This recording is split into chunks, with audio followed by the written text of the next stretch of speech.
मागील काही दिवसांपासून मानसिक आजाराने त्रस्त असलेल्या वडिलांचा सोमवारी मृत्यू झाला। मंगळवारी सकाळी मुलीचा 12वीचा पहिला पेपर होता। वडिलांना अखेरचा निरोप देत मुलीने परीक्षा दिली। या हृदयद्रावक घटनेने अंबागड गावात शोककळा पसरली आहे।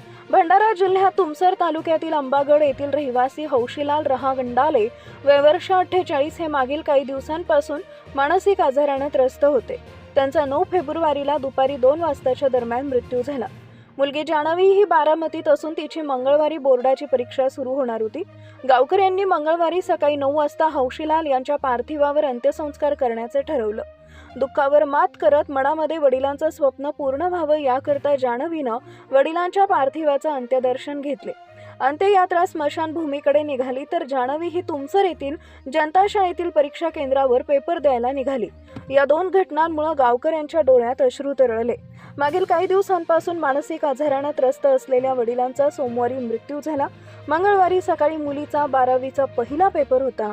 वडिलांना अखेरचा निरोप देत मुलीने परीक्षा दिली।